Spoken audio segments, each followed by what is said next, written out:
Hello students, welcome back to PSC for CBSE. और आज की वीडियो में हम बात करेंगे सीबीएसई बोर्ड की जो इंग्लिश है क्लास 12th की, उसका लेसन नंबर 1 जिसका नाम है द लास्ट लेसन।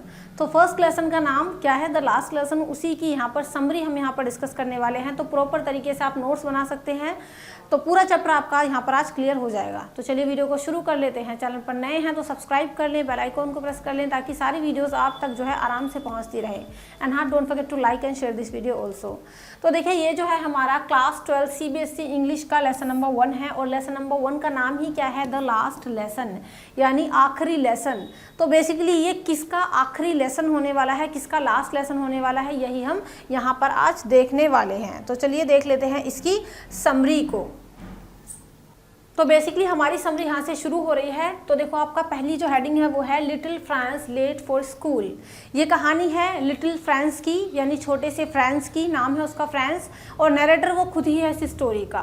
तो देखो, जो लिटिल फ्रांस है वो अपने स्कूल के लिए लेट हो रहा है ना। तो यहाँ पर हम पढ़ेंगे the narrator little France was a student of school. जो नरेटर है इस कहानी का, द लास्ट लेसन कहानी का, वो एक छोटा सा बच्चा है और वो एक स्कूल स्टूडेंट है। चलिए, छोटा सा बच्चा है वो स्कूल का स्टूडेंट है। तो चलिए समरी को हम अभी शुरू कर लेते हैं। पहली जो हमारी हेडिंग है वो है little Franz late for school. इस कहानी का जो नरेटर है या फिर जो मेन कैरेक्टर है वो है फ्रांस। तो फ्रांस स्कूल के लिए लेट हो रहा था। The narrator little France was a school student of school. जो नरेटर था इस कहानी का, उसका नाम था फ्रांस और वो एक स्कूल का स्टूडेंट था। That morning he started very late for school। और उस दिन, उस सुबह में वो स्कूल के लिए थोड़ा सा लेट चला। Consequently he was in a great dread of being scolded by his teacher and Hamel for not knowing the first word on participles because he was to be asked questions from this topic। और अजीब सी ये बात थी कि वो बहुत डर रहा था, है ना। वजह क्या थी? स्कूल के लिए देर भी हो रहा था। दूसरी वजह ये थी कि वो बहुत डर रहा था क्योंकि उसके जो टीचर थे, जिनका नाम क्या था? M Hamel. M Hamel is also a very important character of this story. तो एम हैमल उससे कुछ क्वेश्चंस पूछने वाले थे अबाउट द पार्टिसिपल्स, और फ्रांस को पार्टिसिपल्स का पी भी नहीं पता था, उसको कुछ नहीं आता था। तो उसको बहुत डर रहा था। ही वॉज वेरी एफ्रेड बिकॉज उसके टीचर्स हो सकता है उसको आज डांटते, क्योंकि उसको अपने टॉपिक के बारे में कुछ भी नहीं पता था। चलिए, नेक्स्ट है crowd at the town hall. अब देखो, जैसे ही वो गुजरा रास्ते से तो टाउन हॉल के सामने उसने देखा कि बहुत ही भीड़ लगी हुई थी। On his way to school Franz past the town hall. जब फ्रांस रास्ते से जा रहा था तो उसने रास्ते से वो जब गुजरा तो टाउन हॉल के सामने से गुजरा। There he saw a crowd in front of the bulletin board reading some news as this had been the last place for attaining the news और orders from Berlin for the last 2 years। तो जब वो उसने देखा कि town hall के सामने बहुत ज़्यादा भीड़ लगी हुई थी और वहाँ पर सभी लोग जो है खड़े होकर के बुलेटिन बोर्ड से कुछ नोटिस वगैरह पढ़ रहे थे, क्योंकि पिछले 2 सालों से जितनी भी न्यूज़ होती थी, चाहे वो ऑर्डर्स हो या फिर कोई भी न्यूज़ हो, बैड न्यूज़ हो, वो सारी की सारी इसी बुलेटिन बोर्ड से लोग जो है आकर के पढ़ते थे। तो आज बहुत ज़्यादा भीड़ थी और लोग बुलेटिन बोर्ड के सामने खड़े होकर के पढ़ रहे थे। तो एक्चुअल में वो लोग क्या पढ़ रहे थे वो भी हम लोग अभी देखेंगे इस लेसन को जैसे जैसे हम लोग आगे बढ़ाएंगे। आई होप आप ये नोट्स अच्छे से समझ पा रहे होंगे। तो चलिए देख लेते हैं हम आगे। नेक्स्ट जो हमारा हेडिंग है वो है अनयूजुअल काम एट स्कूल। तो आज बहुत ही शांति थी स्कूल में। जैसे ही फ्रांस ने एंट्री की अपने स्कूल में तो बहुत ही ज़्यादा अजीब सी शांति थी आज स्कूल के अंदर। Usually there used to be a great hustle and bustle when the school begin. आमतौर पर क्या होता था, जब स्कूल शुरू होता था तो बहुत ज़्यादा हसल बसल रहा करती थी, मतलब बहुत चहल पहल होती है। आपको पता भी है, जब आप किसी स्कूल में एंटर करो तो देखो कि बहुत हसल बसल होती है ना। But that day everything was quite like Sunday morning. लेकिन उस दिन था, उस सुबह क्या था कि हर चीज़ एकदम इतनी ज़्यादा शांत थी जैसे कि संडे मॉर्निंग में होती है, एकदम quite. Everything was so quite. On the other days, the opening and closing of desks and lessons repeated loudly in unison created a lot of commotion। दूसरे दिनों में क्या होता था, नॉर्मली डेज पर क्या होता था कि जब स्कूल के अंदर फ्रेंड्स एंट्री करता था तो वहाँ पर बहुत सारे नॉइज़ उसको आते थे, कुछ ना कुछ आवाज़ें आती थी, जैसे कि opening and closing of desk, बच्चे डेस्क ओपन कर रहे होते थे, क्लोज कर रहे होते थे, है ना। लेसन्स रिपीट करने की आवाज़ आती थी एकदम लाउडली। लेकिन आज सब कुछ बहुत ज़्यादा क्वाइट था, like Sunday morning. The noise of the teacher's great ruler rapping on the table was absent। और जो नॉइज थी, मतलब जो टीचर ऐसे रैप करते हैं ना टेबल पे ऐसे बच्चों को शांत करने के लिए, तो वो नॉइज भी आज एकदम से मिसिंग थी, एकदम absent थी, आज कोई भी आवाज़ नहीं हो रही थी। So there was silence on that day, तो इसलिए उस दिन वहाँ पर बहुत ज़्यादा साइलेंस था। Through the window, Franz saw his classmates sitting in their places and his teacher was passing up and down। अब देखो, स्कूल के क्लासरूम के अंदर एंट्री करने से पहले फ्रांस ने देखा, कहाँ से, विंडो से देखा कि भाई उसके क्लासमेट्स जो थे वो ऑलरेडी अपनी जगह पर बैठे हुए थे और उसके जो टीचर थे दैट मीन्स एम हैमल जो थे वो पासिंग हो रहे थे इधर उधर, मतलब पूरी क्लास का, he was taking a round. चलिए, he was afraid to enter the class but nothing happened like that। अब देखो, ही कौन है यहाँ पर, फ्रांस है। फ्रांस बहुत डर रहा था, he was very afraid। कहाँ पर जाने में, क्लासरूम के अंदर जाने में उसको लग रहा था कि हो सकता है उसके टीचर उसको डांटे, एक तो वो लेट था, ऊपर से दूसरा डर ये था पार्टिसिपल्स भी पूछेंगे उसके टीचर, तो ही वॉज वेरी एफ्रेड कि भाई जो है एम हैमल उसको डांटने वाले हैं। But nothing happened like that, but इस तरीके का कुछ भी नहीं हुआ, उसके टीचर ने उसको नहीं डांटा। M Hamel saw him and asked him kindly to take his seat. M Hamel ने बड़ा उसको काइंडली मतलब देखा, बड़े प्यार से उसको देखा और बोला कि आओ बेटा, आकर अपनी सीट पर बैठ जाओ। तो वो ऐसे ही डर रहा था जो मतलब फ्रांस था, टीचर ने उसको बिल्कुल भी नहीं डांटा। तो चलिए देख लेते हैं हमारी जो है नेक्स्ट हेडिंग, उसको भी हम लोग अभी यहाँ पर देखेंगे। तो नेक्स्ट हेडिंग जो है बच्चों वो आप देख सकते हैं इस तरीके से है। अगर आपको नोट्स अच्छे लग रहे हो तो वीडियो को लाइक और शेयर जरूर कर देना। एंड हाँ, if you need PDF of this video, so for PDF you can also join my Telegram channel. तो पीएससी फॉर सीबीएसई का टेलीग्राम चैनल है जिसका लिंक डिस्क्रिप्शन बॉक्स में आपको मिल जाएगा, वहाँ से पीडीएफ आपको मिल जाएगी। तो देखो, the whole school strange and solemn. जो पूरा स्कूल था आज बहुत ज़्यादा स्ट्रेंज लग रहा था, वो एकदम शांति थी, बहुत सॉलम का मीनिंग होता है गंभीर, तो पूरा स्कूल बहुत गंभीर था, सब कुछ एकदम शांत शांत सा था। France sat down at his desk and got over his fright। France अपनी डेस्क पर जाकर बैठ गया, because now he was in the classroom, तो अपनी डेस्क पर वो जाकर के बैठ गया, बट उसको बहुत डर लग रहा था। He saw his teacher in a beautiful green coat, a frilled shirt and a little black cap on his head. अब देखो, फ्रांस ने देखा जब वो अंदर गया कि जो उसके टीचर थे एम हैमल, आज उन्होंने ब्यूटीफुल ग्रीन कोट पहनी हुई थी, है ना, और एक फ्रिल्ड शर्ट उन्होंने पहनी हुई थी, और इसके अलावा एक सिल्क कैप, ब्लैक कलर का कैप था उनके सर पर। तो today he was looking very different. तो फ्रांस वॉज वेरी कंफ्यूज, क्या हो क्या है, सब कुछ इतना शांत है, और जो एम हैमल है उन्होंने भी काफ़ी अच्छे से मतलब ड्रेसअप किया हुआ है। Besides the whole school seemed so strange and solemn। इसके अलावा पूरा स्कूल बहुत ज़्यादा गंभीर था, बहुत ज़्यादा शांत था, तो ये सारी चीज़ें वो नोटिस कर रहा था France. But France was much surprised to see the villagers, the former mayor, the former postmaster and others in the class too। लेकिन इससे भी ज़्यादा अजीब बात ये थी कि आज फ्रांस बहुत सरप्राइज ये देख करके हो गया कि क्लासरूम के अंदर गांव के लोग भी बैठे हुए थे। गांव के लोगों में कौन कौन थे, जैसे कि फॉर्मर मेयर हो गए, फॉर्मर पोस्टमास्टर हो गए, और इसके अलावा भी काफ़ी सारे लोग थे जो क्लासरूम में आज बैठे हुए थे। तो ये लोग आज क्लासरूम में क्या कर रहे थे, फ्रांस को ये क्वेश्चन भी बहुत परेशान कर रहा था। M Hamel announced it as their last French lesson according to an order from Berlin. तो देखो, अब पता चला है जाकर, एम हैमल ने अनाउंस कर दिया कि आज उनका जो है ये फ्रेंच का लास्ट लेसन है, because he was a French teacher. तो फ्रेंच का जो लास्ट लेसन था जिनको देना था इस क्लास में, क्योंकि एक बर्लिन से जो है एक ऑर्डर आया था कि भी अब फ्रेंच लैंग्वेज को बैन किया जाएगा आपके स्कूल्स में, और अब जर्मन लैंग्वेज आपको पढ़ाई जाएगी।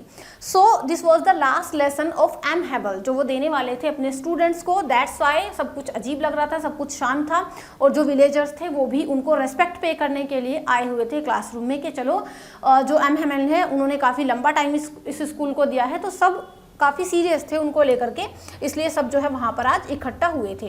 तो आई होप आपको इतना भी क्लियर हो गया होगा। चलिए हम लोग अभी आगे बढ़ लेते हैं। तो देखेंगे हमारी नेक्स्ट हेडिंग जो कि है the whole school strange and solemn, ये हमने देख ली है। सो आगे है a sudden change in Franz views, कि फ्रांस के व्यूज़ में, मतलब फ्रांस के जो विचार थे अपने टीचर एम हैमल को लेके, उनमें आज अचानक से परिवर्तन आ गया, अचानक से बदलाव आ गया। To hear of the last French lesson from the mouth of M. Hamel, Franz was much astonished। जैसे ही फ्रांस ने सुना अपने टीचर के मुंह से ये बात कि आज उनका लास्ट फ्रेंच लेसन था, तो मतलब जो फ्रांस था वो बहुत ज़्यादा गंभीर हो गया, बहुत ज़्यादा आश्चर्यचकित हो गया। He was much sorry for not learning his French lessons, और आज उसको बहुत ही सॉरी फील हो रहा था बिकॉज उसने अभी तक अपने फ्रेंच लेसन्स इतने अच्छे से लर्न नहीं किए थे। जो उसके टीचर्स को पढ़ाया करते थे वो उस पर ध्यान नहीं देता था। तो आज जैसे ही उसने ये सुना कि भी हाँ एम हेमल का लास्ट लेसन है एंड वो जाने वाले हैं हमें छोड़ के, तो ही वॉज वेरी सीरियस हो गया वो ये चीज़ सुन करके, ठीक है।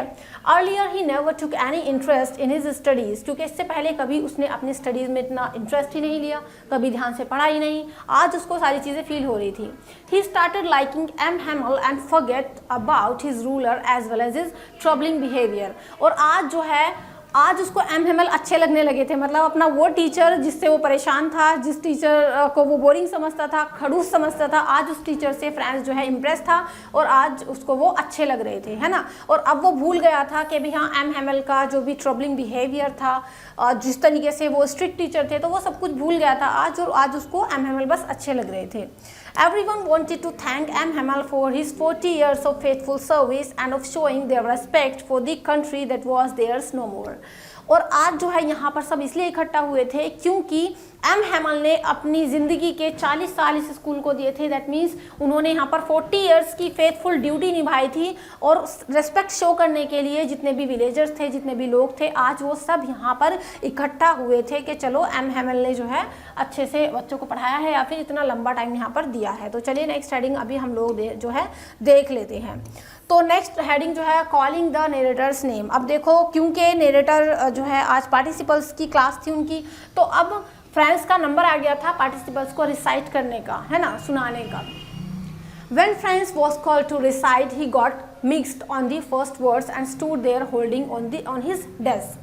जब फ्रांस का नंबर आया कि भाई चलो तुम पार्टिसिपल सुनाओ, तो फ्रांस कंफ्यूज हो गया, खड़ा तो हो गया बट वो कंफ्यूज हो गया और उस पहले ही वर्ड पर वो अटक गया और बस ऐसे ही अपने डेस्क को पकड़ के वो खड़ा रहा। His teacher M Hamel instead of scolding Franz made him feel very ashamed.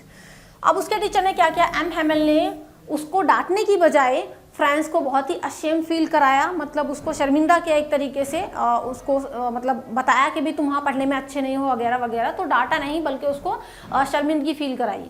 The teacher pointed out that the parents of France kept him away from learning on one और दी अदर एक्सक्यूजेज। तो M Hemal ने यह भी बताया कि जो France के parents थे उन्होंने उसकी पढ़ाई पर ध्यान ना दे करके दूसरी चीज़ों में उसको लगाए रखा। और ना केवल ये चीज़ उन्होंने फ्रांस के पेरेंट्स को बोली, उन्होंने सभी के लिए बोला था कि भाई हाँ पेरेंट्स क्या करते हैं, पेरेंट्स बच्चों की पढ़ाई की ओर ध्यान ना देकर उन्हें दूसरे कामों पर लगा देते हैं ताकि वो ज़्यादा पैसे कमा सकें, है ना, बच्चों को काम पर इसलिए लगा देते हैं। तो उन्होंने बहुत लंबा चौड़ा यहाँ पर एक तरीके से लेक्चर दिया था सभी पेरेंट्स के लिए। चलिए नेक्स्ट बढ़ लेते हैं आगे की तरफ, और पीडीएफ आपको मैं टेलीग्राम पर शेयर कर दूंगी जिसका लिंक आपको नीचे डिस्क्रिप्शन बॉक्स में मिल जाएगा, तो आप इजीली पीडीएफ लेकर के वहाँ से प्रैक्टिस कर सकते हैं। नेक्स्ट है इंपॉर्टेंस ऑफ फ्रेंच लैंग्वेज। देखो according to M Hamel what is the importance of French language. भाषा किसी भी देश की हो, अपनी भाषा सभी को बहुत प्यारी होती है, सभी को बहुत अच्छी लगती है। तो एम हेमल ने यहाँ पर बताया कि फ्रेंच लैंग्वेज की इंपॉर्टेंस क्या है। Then M. Hamel told that the French language was the most beautiful language। देखो पहली चीज़ उन्होंने बोली कि फ्रेंच लैंग्वेज जो है बहुत ही ब्यूटीफुल लैंग्वेज है। एम हेमल ने ये चीज़ बोली पूरी क्लास को कि जो फ्रेंच लैंग्वेज है बहुत ही ब्यूटीफुल लैंग्वेज है इन दी वर्ल्ड। इसके अलावा the clearest and the most logical language भी है, ठीक है, मतलब फ्रेंच लैंग्वेज ब्यूटीफुल लैंग्वेज है, मोस्ट क्लियरेस्ट लैंग्वेज है और मोस्ट लॉजिकल लैंग्वेज है इस पूरी दुनिया में, पूरे वर्ल्ड में। He called the present gathering to guard the language and never forget it, because for enslaved people holding fast the language becomes the key to their prison। अब यहाँ पर एम हेमल ने बताया कि अपनी लैंग्वेज को गार्ड करना कितना ज़रूरी होता है, अपनी लैंग्वेज पर पकड़ बना कर रखना कितना ज़रूरी होता है, क्योंकि जब किसी देश को गुलाम बनाया जाता है तो फर्स्ट ऑफ ऑल उसकी लैंग्वेज पर कहीं ना कहीं अटैक किया जाता है। तो जब तक कोई भी देश अपनी लैंग्वेज को होल्ड करके रखता है, पकड़ करके रखता है, तो वो कुछ इस तरीके से हो जाता है जैसे कि आपके पास अपनी ही जेल की चाबी हो। तो यहाँ पर इन्होंने इस तरीके से एग्जाम्पल दिया। So they must guard their on language, इसलिए लोगों को अपनी लैंग्वेज को गार्ड करना चाहिए। An amazing teaching. चलिए नेक्स्ट हेडिंग जो है वो यहीं से शुरू हो गई है कि जो एम हेमल ने उस दिन पढ़ाया था बच्चों को बहुत ही अमेजिंग सा लगा, स्पेशली फ्रेंड्स को बहुत अमेजिंग लगी उस दिन की क्लास क्योंकि लास्ट लेसन था वो। Then M Hamel taught grammar so dedicatedly that friends understood it very well. उस दिन एम हैमल ने ग्रामर जो पढ़ाई बच्चों को बहुत ही डेडिकेशन के साथ पढ़ाई और फ्रेंच को पूरा सब कुछ एकदम ईजिली समझ में आ गया, बहुत अच्छे से वो समझ पाया आज, क्योंकि वो हर चीज़ को बड़े ध्यान से सुन रहा था and he was very serious too. तो दैट्स वाई आज वो अच्छे से समझ पाया। हो सकता है एम हैमल रोज़ ही बहुत अच्छे से समझाते हों, लेकिन आज फ्रेंच को अच्छे से समझ में आया। ही explained everything in detail and with much patience. आज एम हैमल ने हर एक चीज़ को बहुत अच्छे से एक्सप्लेन किया, बहुत ही पेशेंस के साथ एक्सप्लेन किया, तसल्ली से पढ़ाया बच्चों को सारी चीज़ों को। It seemed that M. Hamel was intending to give all in one stroke he knew before going away। और ऐसा लग रहा था जैसे कि जाने से पहले एम हैमल अपने बच्चों को एक ही झटके में, एक ही बारी में सब कुछ पढ़ा देना चाहते हो, सब कुछ उनके दिमागों में जो है भर देना चाहते हो, ठीक है। Whereas he was broken with the news of the last lesson। और जबकि जो जितने भी स्टूडेंट्स थे, जितने भी लोग थे, आज वो इस चीज़ से दुखी थे कि आज उनका जो है ये लास्ट लेसन था। तो चलिए आगे बढ़ लेते हैं। नेक्स्ट जो है आप देख सकते हैं इंपॉर्टेंस ऑफ फ्रेंच लैंग्वेज जो है हमने यहाँ पर देख ली है। वाइवला फ्रांस। सो वाइवला फ्रांस इसका मतलब पहले आप समझ लीजिए वाइवला फ्रांस का मीनिंग क्या होता है। इसकी प्रोनाउंसिएशन थोड़ी सी डिफरेंट हो सकती है। तो वाइवला फ्रांस का मीनिंग ऐसा होता है जैसे कि हम लोग बोलते हैं ना मेरा भारत महान, ऐसे ही जो है एम हैमल ने बोला था कि मेरा फ्रेंच देश महान, ठीक है, फ्रांस जो हमारा देश है वो महान, ठीक है। तो इसी तरीके से ये एक कहावत है या फिर ये एक हम स्लोगन भी कह सकते हैं वाइवला फ्रांस को। Then they had a lesson in history. देखो ग्रामर का लेसन हो गया, उसके बाद बच्चों का जो है हिस्ट्री का लेसन हुआ। All the babies chanted their ba be B बो बू। तो जितने भी बच्चे थे उन्होंने अपने जो है लेसन्स को चैंट किए, बा बे बी बो बू, इस तरीके से। The old hosier was holding his primer in his hands and spelled letters with them. जो ओल्ड होजर थे, जो होजर वहाँ पर बैठे हुए थे, तो उन्होंने अपनी बुक ली हुई थी अपने हाथ में, प्राइमर थी उनके हाथ में, और वो लेटर्स स्पेल आउट कर रहे थे, पढ़ रहे थे वो। Friends remember that last lesson very well. और फ्रेंड्स को उस दिन का जो वो लास्ट लेसन था बहुत अच्छे से याद रहा। It was noon and all at one the church clock struck 12 and the Angeles.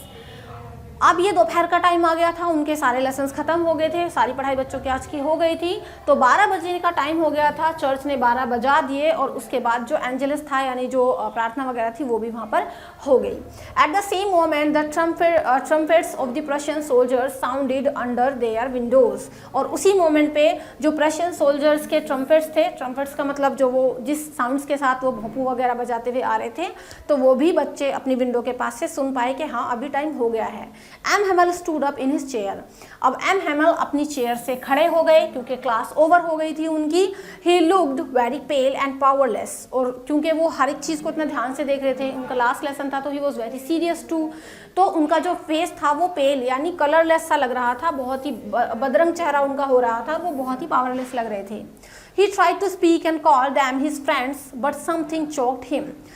वो खड़े हुए, वो कुछ कहना चाहते थे, वो कह रहे थे कि बच्चों से, अपने बच्चों से कुछ बोलना चाहते थे वो स्टूडेंट से, तो वो कह रहे थे माय फ्रेंड्स, लेकिन बोलते बोलते उनका गला जो है वो भर आया और उनका जो गला आगे कुछ कह नहीं पाया क्योंकि वो बहुत इमोशनल हो रहे थे, शायद वो रोना चाहते थे इसलिए। Then he turned to the blackboard, took a piece of chalk and with all his might he wrote as large as he could, Vive la France। लेकिन कुछ बोल तो नहीं पाए। उसके बाद वो खड़े हुए और कह तो कुछ नहीं पाए। उन्होंने एक पीस उठाया चौक का एक टुकड़ा लिया और जितनी उनके अंदर पावर थी उसको यूज़ करते हुए उन्होंने काफ़ी बड़ा जो है वहाँ पर ब्लैक बोर्ड पर लिखा। और क्या लिखा? विव ला फ्रांस।